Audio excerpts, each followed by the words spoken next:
सबसे पहले इस वैकेंसी की जो खासियत है उसके बारे में मैं आपको बताऊंगा, उसके बाद ये भी बताऊंगा कि किस विभाग में ये वैकेंसी निकाली गई है। तो दोस्तों आपको इस वैकेंसी में फॉर्म को क्यों अप्लाई करना चाहिए। देखिए नंबर 1 की अगर मैं बात करूंगा तो यहाँ पर क्वालिफिकेशन बहुत कम रखा गया है। अगर आप यहाँ पर 10वीं भी पास हो यानी कि 10वीं की परीक्षा पास कर रखे हो तो भी यहाँ पर इस वैकेंसी में फॉर्म को अप्लाई कर सकते हो। दूसरे नंबर की बात करूंगा तो बिना परीक्षा सीधी नौकरी होगी। यहाँ पर किसी प्रकार का आपका कोई रिटन एग्जाम नहीं होगा, यानी कि 10वीं के परसेंटेज के आधार पर यहाँ पर सिलेक्शन होगा। जिस प्रकार से जीडीएस की भर्ती में होती है ना, सेम उसी प्रकार से इसमें यहाँ पर भी जो है आपका सिलेक्शन प्रोसेस रखा गया है। तो इस वैकेंसी को आपको बिल्कुल भी यहाँ पर मिस नहीं करना है। तीसरे नंबर की अगर मैं बात करूंगा तो सैलरी भी यहाँ पर ठीक ठाक दी जाएगी। देखिए जीडीएस के मुकाबले यहाँ पर सैलरी इस वैकेंसी में आपको ज्यादा मिलेगी, क्योंकि यहाँ पर अलग अलग प्रकार के पदों पे भर्ती निकाली गई है, इसलिए सैलरी भी यहाँ पर अलग अलग रखी गई है। वो मैं अभी आपको वीडियो में आगे बताऊंगा। चौथे नंबर की बात करूंगा तो किसी प्रकार का कोई भी यहाँ पर एक्सपीरियंस सर्टिफिकेट नहीं मांगा जा रहा है। सभी फ्रेशर कैंडिडेट के लिए ये वैकेंसी निकाली गई है, यानी कि ऑल इंडिया के मेल और फीमेल, महिला और पुरुष दोनों के दोनों जो है इस वैकेंसी में फॉर्म को अप्लाई कर सकते हैं। सिलेक्शन प्रोसेस बहुत ज्यादा फास्ट होगा, नॉन स्टॉप, यानी कि अगर आपको 3 महीने के अंदर में कोई नौकरी चाहिए,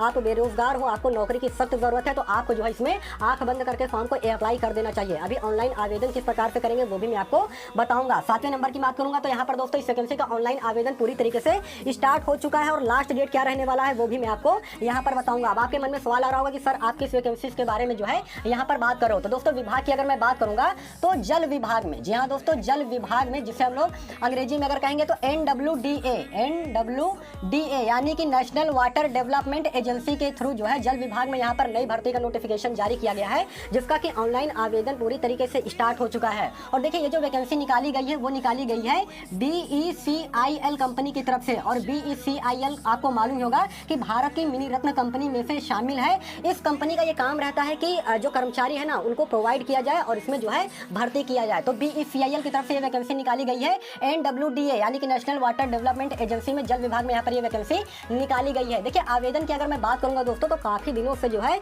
इसमें ऑनलाइन आवेदन चल रहा है। इसके रिगार्डिंग मैंने कई बार वीडियो बना करके आपको जानकारी भी दिया था, लेकिन अभी भी यहाँ पर मैं डेट की अगर बात करूंगा तो 9 जुलाई 2024 ये लास्ट डेट होने वाला है दोस्तों। इस डेट तक आप सभी लोग जो है इस वैकेंसी में ऑनलाइन आवेदन कर सकते हो। तो आज तारीख है 29 जून, अभी भी आपके पास लगभग 10-11 दिन का समय बचा है इसमें ऑनलाइन आवेदन करने के लिए। जल विभाग में ये वैकेंसी निकाली गई है। देखिए अगर पद की मैं बात करूंगा तो यहाँ पर 2 प्रकार के पदों पर यहाँ पर भर्ती निकाली गई है। सबसे पहले MTS जिसे हम लोग मल्टीटास्किंग स्टाफ के नाम से जानते हैं, उसके अलावा डाटा एंट्री ऑपरेटर के पद पर भर्ती निकाली गई है। तो अगर आप 10वीं पास हो तो MTS के लिए सिंपली अप्लाई कर सकते हो, और क्वालिफिकेशन अगर आपके पास ज्यादा है, आपने ग्रेजुएशन की परीक्षा पास कर रखी हो, तो आप जो है डाटा एंट्री ऑपरेटर के लिए भी यहाँ पर अप्लाई कर सकते हो, ठीक है ना। अब सबसे बड़ी बात यह आती है कि सर ये बताइए योग्यता तो मैंने आपको बता ही दी है कि अगर आप 10वीं पास हो तो MTS और डाटा एंट्री ऑपरेटर के लिए ग्रेजुएशन किसी भी सब्जेक्ट से ग्रेजुएशन पास कर रखे हो तो आप डाटा एंट्री ऑपरेटर के लिए भी अप्लाई कर सकते हो। सर ये बताइए एज क्राइटेरिया यहाँ पर क्या रखा गया है। तो दोस्तों अगर आपका एज मिनिमम 18 साल है और मैक्सिमम 30 साल के अंदर अगर आपका एज है तो आप यहाँ पर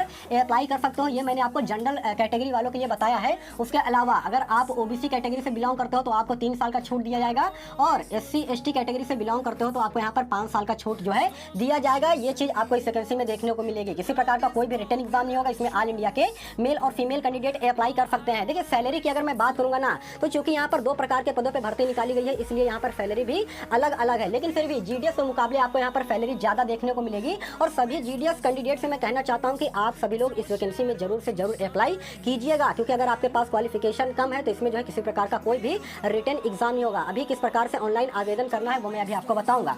MTS की अगर मैं बात करूंगा दोस्तों तो MTS के पद पर अगर आपका सिलेक्शन होता है तो इसमें आपको जो सैलरी दी जाएगी 19,084 रुपए प्रति माह वेतन दिया जाएगा। उसके अलावा अगर डाटा एंट्री ऑपरेटर के पद पर आपका सिलेक्शन होता है तो यहाँ पर जो आपको सैलरी दिया जाएगा वो दिया जाएगा 24,600 रुपए। उसके अलावा दोस्तों TA DA वगैरह भी यहाँ पर सब कुछ आपको दिया जाएगा। अब सबसे बड़ी बात आती है कि सर ये बताइए कि जॉब तो मैं करूंगा, लेकिन ये बताइए कि जॉब लोकेशन कहाँ पर रहेगा, मतलब कि कहाँ पर रह करके जो है मुझे ड्यूटी करना पड़ेगा। तो दोस्तों जॉब लोकेशन की अगर मैं बात करूंगा तो यहाँ पर 3 जॉब लोकेशन के बारे में बताया है नोटिफिकेशन में। दिल्ली, मुंबई और हैदराबाद में रह करके आप जो है जॉब कर सकते हैं। इन तीनों में से किसी एक जगह पर रह करके आपका जॉब लोकेशन रहेगा, ठीक है ना। तो ये सारे के सारे हाईटेक सिटी हैं, आप सभी लोग को मालूम है।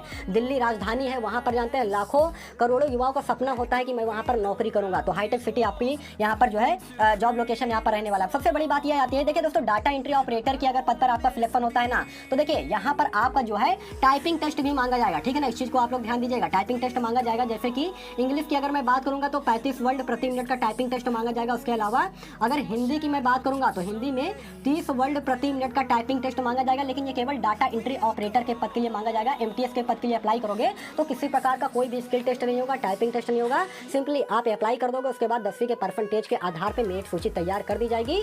उसके बाद आपका नाम आना होगा तो आ जाएगा। अब आप लोग के मन में ये सवाल आ रहा होगा कि सर ये बताइए मुझे कैसे पता चलेगा कि मेरा नाम जो है आया है कि नहीं आया है। दोस्तों ये भी मैं आपको बताऊंगा। सबसे पहले फीस को समझ लीजिए कि इसमें ऑनलाइन आवेदन करने के लिए आपको कितना पैसा देना पड़ेगा। तो देखिए, अगर आप जनरल या फिर ओबीसी कैटेगरी से बिलोंग करते हो तो यहाँ पर आपको जो फीस देना पड़ेगा वो देना पड़ेगा 885 रुपये। उसके अलावा अगर आप SC/ST कैटेगरी से बिलोंग करते हो तो आपको यहाँ पर 503 रुपये जो है फीस देना पड़ेगा इसमें ऑनलाइन आवेदन करने के लिए। और एक चीज़ और क्लियर करना चाहता हूँ दोस्तों, ये पूरी तरीके से संविदा भर्ती है, सरकारी भर्ती नहीं है, ठीक है ना। परमानेंट भर्ती मत समझ लीजिएगा, पूरी तरीके से कॉन्ट्रेक्चुअल बेस की भर्ती है। लेकिन अब आपके मन में सवाल चल रहा होगा कि सर संविदा भर्ती है तो मुझे तो 2-3 साल बाद निकाल देंगे।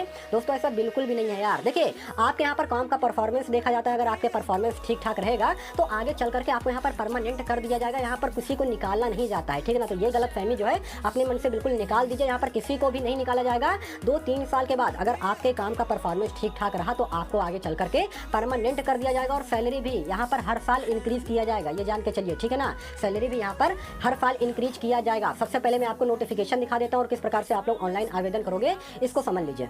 तो दोस्तों ये है इस वैकेंसी का ऑफिशियल नोटिफिकेशन जो कि आप अपने मोबाइल स्क्रीन पर देख पा रहे होगे। BECIL की तरफ से ये वैकेंसी निकाली गई है वाटर डिपार्टमेंट में, यानी कि जल विभाग में ये वैकेंसी निकाली गई है। यहाँ पर आप सभी लोग एडवर्टाइजमेंट नंबर देख सकते हो। वैकेंसी एडवर्टाइजमेंट नंबर है 464। चूंकि अलग अलग प्रकार के पोस्ट पर यहाँ पर वैकेंसी निकाली गई है, जैसे कि MTS जिसे हम लोग मल्टीटास्किंग स्टाफ के नाम से जानते हैं। उसके अलावा DEO यानी कि डाटा एंट्री ऑपरेटर के पद पर भर्ती निकाली गई है। देखिए सिंपली अगर आप MTS के लिए अप्लाई करते हो तो इसमें क्वालिफिकेशन बिल्कुल नॉर्मल रखा गया है। अगर आप 10वीं पास हो, ऑल इंडिया के मेल और फीमेल कैंडिडेट इसमें अप्लाई कर सकते हैं। और इस पोस्ट में किसी प्रकार का कोई भी रिटन एग्जाम नहीं होगा। 10वीं के परसेंटेज के आधार पर यहाँ पे आपका सिलेक्शन होने वाला है। वहीं पे अगर आप डाटा एंट्री ऑपरेटर के लिए अप्लाई करते हो तो यहाँ पर क्वालिफिकेशन थोड़ा सा ज़्यादा मांगा गया है। अगर आप जो है ग्रेजुएशन पास हो, किसी भी सब्जेक्ट में ग्रेजुएशन पास कर रखे हो, तब जाकर के आप इस वैकेंसी के लिए ऑनलाइन आवेदन कर सकते हो। और यहाँ पर आपका टाइपिंग भी मांगा जाएगा। देखिए जॉब लोकेशन के बारे में भी मैंने आपको जानकारी दी थी कि दिल्ली, भुवनेश्वर और हैदराबाद में से कहीं भी आपकी जॉब लोकेशन हो सकती है। तीनों के तीनों जो है हाईटेक सिटी है, तो तीनों में से कहीं एक जगह पर आपका जॉब लोकेशन रहने वाला है। और सैलरी की अगर मैं बात करूंगा तो डाटा एंट्री ऑपरेटर के पोस्ट पर अगर आपका सिलेक्शन होता है तो यहाँ पर आपको जो सैलरी दी जाएगी 24,648 रुपये। और MTS के पोस्ट के लिए अगर आपका सिलेक्शन होता है तो उसमें आपको सैलरी दी जाएगी 19,084 रुपये, जो कि यहाँ पर दिया गया है। आप सभी लोग देख सकते हो नोटिफिकेशन में। और देखिए दोस्तों, यहाँ पर मैं आपको जो है नोटिफिकेशन तो प्रोवाइड करूंगा ही साथ यहाँ पर मैं आपको जो है ये भी बताऊंगा कि किस प्रकार से आपको जो है ऑनलाइन आवेदन करना है। फीस के बारे में जैसा कि मैंने आपको बता ही दिया था कि जनरल OBC कैटेगरी वालों से यहाँ पर थोड़ा सा पैसा ज़्यादा लिया जा रहा है, 885 रुपये। और SC/ST कैटेगरी वालों से यहाँ पर 531 रुपये यहाँ पर लिया जा रहा है, ठीक है ना। तो देख लीजिएगा, यहाँ पर पैसा तो थोड़ा सा ज़्यादा लिया जा रहा है, लेकिन अगर आप मैनेज कर सकते हो तो आप यहाँ पर अप्लाई कीजिएगा। अब आते हैं दोस्तों कि किस प्रकार से, सर ये बताइए इसमें हम ऑनलाइन आवेदन कर सकते हैं। तो जैसे देखिए, अगर आप जैसे जाओगे गूगल पर और BECIL डालोगे तो आपके सामने कुछ ऐसा इंटरफेस ओपन होगा। उसके बाद आपको करना क्या है, स्क्रॉल करते हुए नीचे चले जाना और यहाँ पे आप सभी लोग एक ऑप्शन देख पा रहे होंगे, registration from offline, registration from online. तो आप सभी लोगों को यहाँ पर जो है रजिस्ट्रेशन फ्रॉम ऑनलाइन वाले ऑप्शन पर क्लिक कर देना है सिंपली। उसके बाद आपके सामने कुछ ऐसा इंटरफेस ओपन होगा और यहाँ पे आप सभी लोग देख पा रहे होंगे न्यू रजिस्ट्रेशन का ऑप्शन आपको दिख पा रहा होगा। तो यहाँ पर इस पर सिंपली आपको क्लिक करना है। जैसे ही इस पर क्लिक करोगे तो आपके सामने कुछ ऐसा इंटरफेस ओपन होगा। यहाँ पर देखिए एडवर्टाइजमेंट नंबर क्या है, उसके अलावा जो है candidate name, father name, date of birth, email ID, mobile number वगैरह जो है सब कुछ फिल करेंगे। और नीचे सबसे जाएंगे, स्क्रॉल करते हुए नीचे जाएंगे तो यहाँ पर देखिए सबमिट का ऑप्शन दिख रहा होगा, सेव एंड नेक्स्ट। इस पर क्लिक करेंगे तो आपका जो है इसमें आप ऑनलाइन आवेदन कर पाएंगे, आपका फॉर्म यहाँ पर फिल हो जाएगा, ठीक है ना। तो सारी जानकारी यहाँ पर मैंने आपको दे दी है दोस्तों। यहाँ पर जो चीज़ मांगा जा रहा है, जो भी इन्फॉर्मेशन यहाँ पर मांगी जा रही है, आपका जेंडर क्या है, आपका एड्रेस क्या है, किस सिटी से बिलोंग करते हो, स्टेट क्या है, पिन कोड वगैरह क्या है, सारा सब कुछ A to Z जानकारी फिल करने के बाद यहाँ पर जो है सेव एंड नेक्स्ट पर क्लिक करेंगे। उसके बाद जो है आपका यहाँ पर फॉर्म फिल हो जाएगा। देखिए इस वैकेंसी के रिगार्डिंग में अगर आपके मन में किसी प्रकार का कोई भी डाउट हो ना तो आप लोग कमेंट जो है जरूर कीजिएगा। तो दोस्तों ये रहा इस वैकेंसी का कंप्लीट डिटेल, किस प्रकार से आप लोग ऑनलाइन आवेदन करो।